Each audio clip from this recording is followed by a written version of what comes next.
There are red flags popping up left, right, and center at Browns training camp. In years gone past, I felt really good about the Browns after training camp, after preseason, thinking that we had a team on our hands, and then they disappoint me. Well, this year, I'm starting to feel really bad about my Cleveland Browns after training camp, after preseason. Does that mean maybe they'll surprise me? Probably not. Probably not this season. No, I wouldn't go with that, Eric, because there's a lot of red flags. And we were talking about this episode off air, and you seemed a little bit down, and you seem down right now, obviously as well. The Browns had a fight break out at practice multiple times. Todd Monken ends the practice early. That's the first headline here. So tell me what your mindset is on this. Really, are you upset? Are you annoyed? Are you scared? This is a bad sign of what Todd Monken has going on. Where are you at? None of that, honestly. I think, first of all, in the first preseason game, there were a couple, but there were very few times where I go, what in the actual F? Meaning like pre-snap penalties that would drive us insane under Kevin Stefanski. It seems like Munkin already has them coached better in that aspect, in my opinion. That's great. It's little things though in this QB competition where neither quarterback seems to want to take it.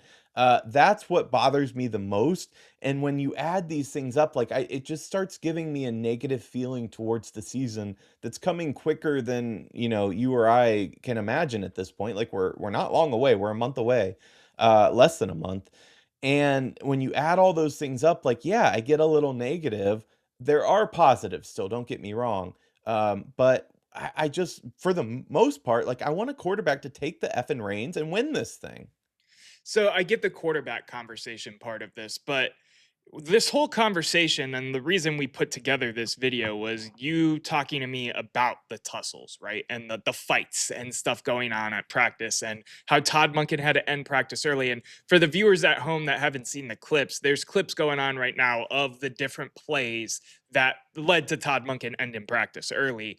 You could see Judkins getting a fight, Shedeur Sanders getting hit. There's a bunch of stuff. I'm gonna let it play a couple times so you can see all of it, and let us know down in the comment section below if you think it was really worth it to end practice or not. But do you take this as a bad sign? And then I'm also thinking about the Fano fight versus Verse and how we encourage that. Like to me, I understand rowdiness, but do you take this as a bad sign, really? Because I don't remember stuff like this happening a ton, in years past. Maybe that's just because Stefanski had a soft practice or whatever, but you tell me.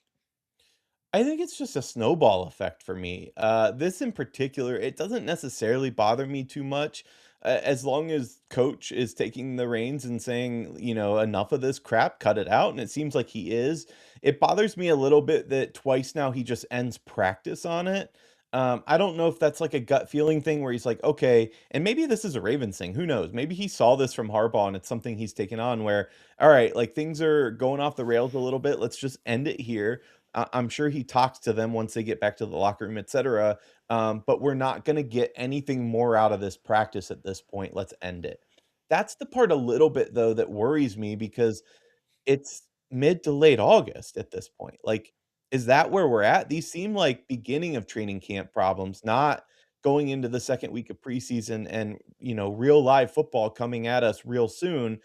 Again, I just think we haven't seen these things before in our team, so it's throwing up questions and doubt a little bit, but when you have a first-time head coach, first time ever and at his age, when you have the quarterback battle, when you have these things happening, when you have Jerry Jeudy that can't catch a clean pass to save his life, like, it just all snowballs for me, and that's where my negativity comes from. I'm sure things are fine, um, and media seems to suggest that we're a quarterback away. Like this could be a surprise team. But like the media narrative around this team is so weird. It's either doom and gloom or it's, we're going to the playoffs and there's like no in between. I don't understand it at all. So I don't know where I'm at, but I'm tired of seeing anything negative. Like, why can't we see a lot more positive? So I'm going to give you pushback on the Sure. fighting thing and you saying that it was a maybe a first couple week problem and not, where we're at in camp. I want to play Todd Munkin's clip because he came out for yesterday's practice and talked about obviously ending practice early and why he did it. He echoes your sentiment, but let's take a listen first. there comes a time where Browns have to take care of Browns, and that's part of it. We got to be able to practice together collectively and take care of each other. And it wasn't malicious. No one's trying to get another player hurt. That's just part of it, And I thought we'd had enough. So I think that's it to a T. It's part of it. Tempers are flaring. Everybody wants to hit someone else at this point. We've been practicing against the same person 6 days a week. We're professionals. This is all I have to focus on in my life.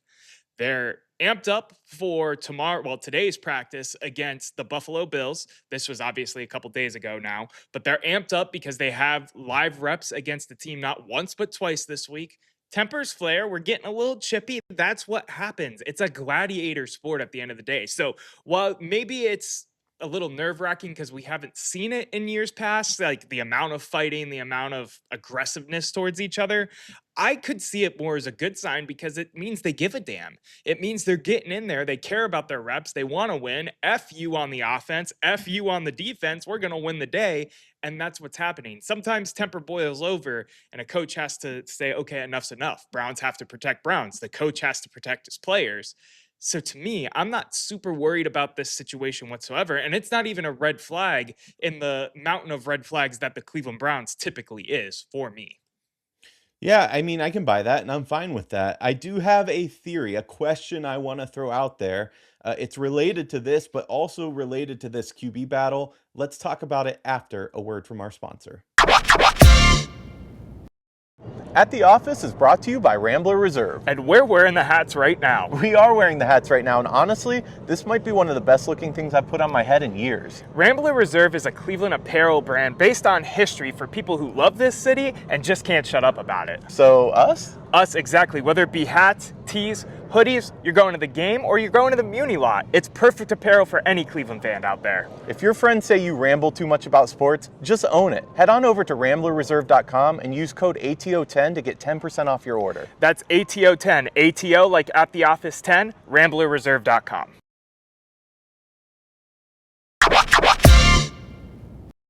I want to jump back to it, Noah. We obviously have to talk about this QB position battle, but I have a question to pose to you real quick. And it's not a theory of mine, it's just something I'm throwing out there. That hit on Shedeur Sanders, which wasn't even really much of a hit. Is there any frustration at both Shedeur and Watson? Because as a team, as a defense, as the rest of the offense, you're looking around and you're saying, hey, we're pretty good. We got some pretty good guys and our freaking quarterback's going to ruin this whole thing for us. Is there frustration boiling out there? I don't think so because of team mentality overall. Like maybe they know where they're at, right? Maybe they know the thought process of being a quarterback away because I feel like that's what everyone is saying at this point based off of what they're seeing on the field on both the offensive side with the talent and the defensive side.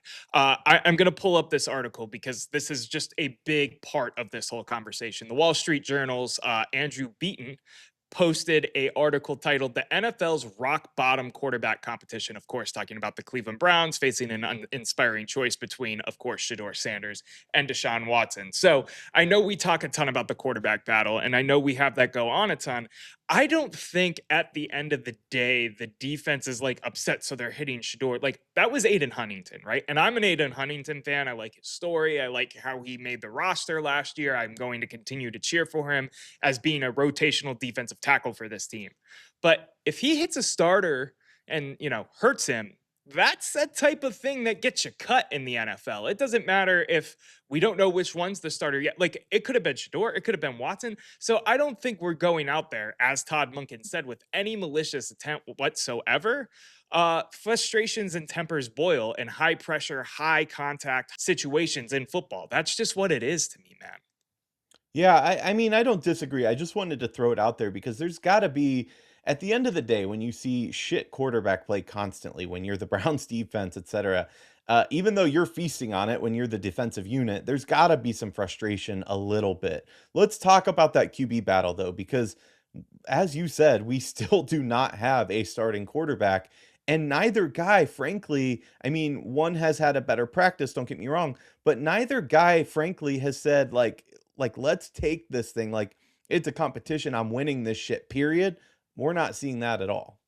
And that's why I think we're getting headlines like the rock bottom quarterback competition, and they're a quarterback away. They need the quarterback in 2027. I mean, Cleveland's own Daryl Reuter, the quarterback play leaves a lot to be desired, regardless of who's taking snaps. This was during training camp practice yesterday. And then at the same breath, we have the quarterback tracker, Shador 17-25 for 3 touchdowns, Watson 11 for 16, 1 touchdown, 2 interceptions. Obviously, we don't take the quarterback tracker very, very seriously here on the page, but it's a piece of information people pay attention to. Um, Listen, I am not inspired by the quarterback play. I've put that out there on this page multiple times.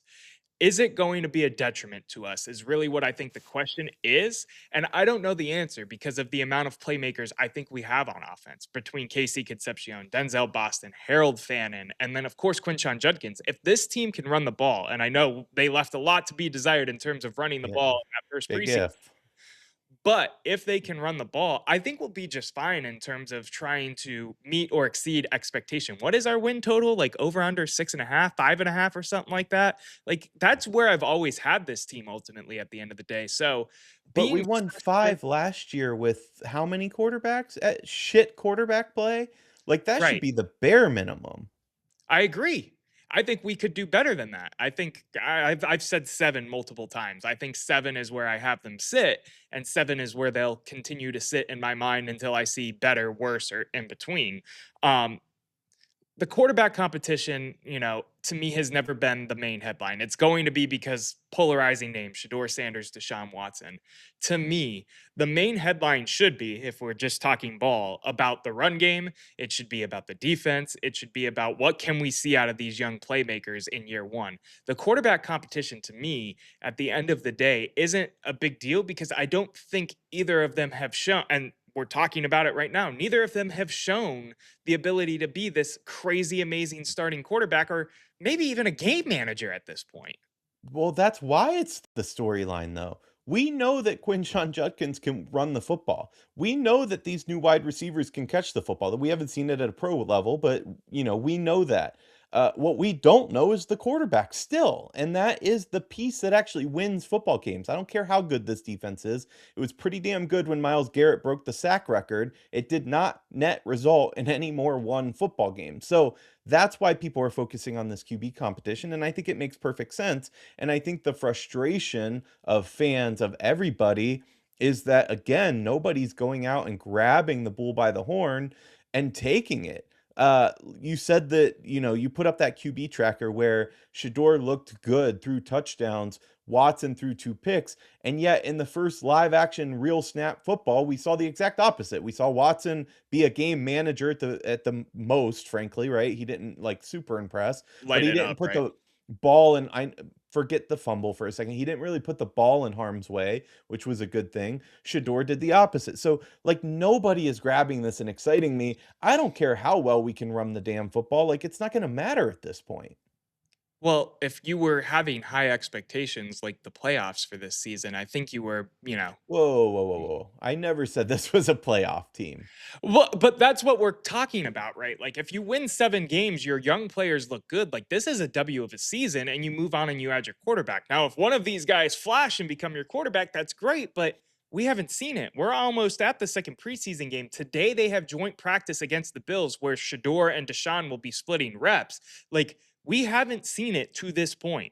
Will we ever see it? I don't know. Right now, I can't tell you that we will. So I think it's a null and void point, and we should stop focusing on it because the quarterback isn't going to matter in the grand scheme of success for the Cleveland Browns this year. Next year, maybe the year after that, depending on who I they draft. I think first of all, the over under for me has been 8.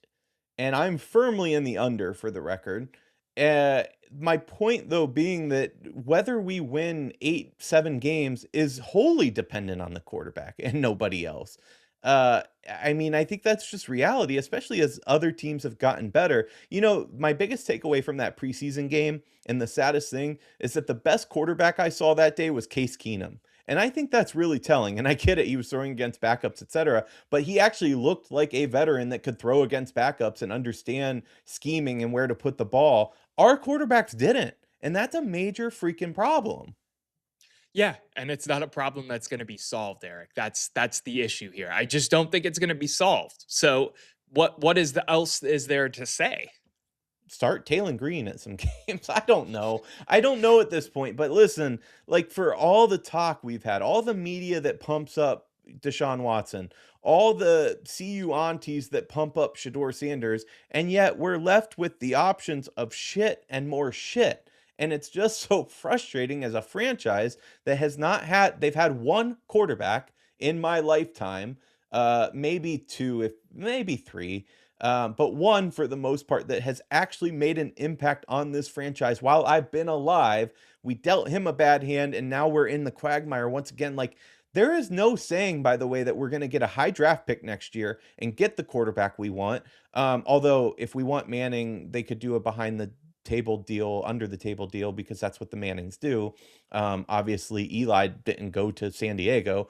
My point, though, is like there's no guarantees in life and there's no guarantees in football. We could be stuck for the next 10 years, and I'm just so sick of it, man. I get your frustration. I think we're all frustrated, and that's how it is at the end of the day. And speaking of frustration, let's just look over to this joint practice we have later on today. So I wanted to ask this at the end so this video doesn't get dated too bad. But the Browns have been fighting at practice. I've heard that the Bills have had some chippiness at practice as well.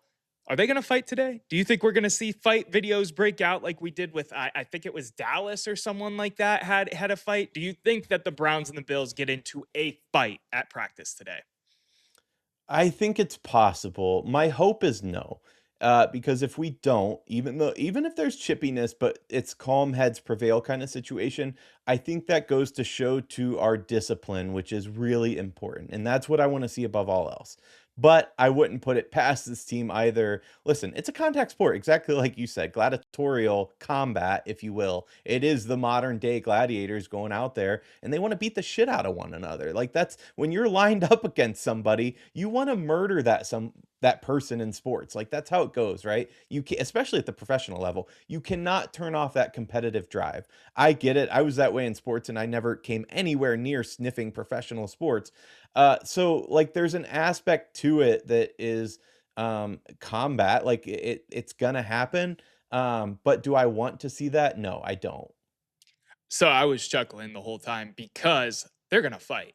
Oh, they're gonna fight for sure, in my opinion. You're They might fight positive. twice. Hell, they might even fight 3 times. They might get the Gatorade cooler into the fight and throw it over someone. The coaches are breaking it. They're fighting for sure today. That's gonna happen. There's no doubt in my mind that they're gonna fight and be chippy because that's what it is. It's a gladiator sport. It's the modern day gladiators. They're gonna Hold fight on. a ton, left, right, and center. I'm gonna see fists on my Twitter timeline later on today. Would you bet dumplings on that fact? Yeah, I will right now. Shake, shake, shake. Will you? I'm not saying Yeah, I I am. I just shook on it, so you could take Like, it if what? you Well, I want. Yeah. have to shake too. What kind of fight? Like if there's any type of tussle where they're in a pile, like yeah, that's a fight. Like, will fists be thrown? That's what I want to know. Main. That's my betting line. Okay, now you're just being ticky tacky because you know that No, they're gonna because if you fight go, too. oh, he shoved him, that's a fight. That's why I want to be very specific here. I would take the bet of dumplings. If a fist is thrown, you win. If one isn't thrown, I win. If the beat reporters say there was a fight at practice and there's a video, that counts as a fight. Grabbing somebody by the pads and shoving them is not a fight, so I won't take that bet. I want to know what you think. Are they going to fight? Number one, talk about this QB battle. Just talk about whatever you want. Tell us what you think, though. Leave a comment. Leave us a voicemail. We will play it on the show, 216-260-3433. Noah, we cover all things Cleveland sports here on the show, so make sure that you like and subscribe this video so that you see more. Hit them with the outro. The debate never ends, but the show does for now. Me and Eric will see you next time.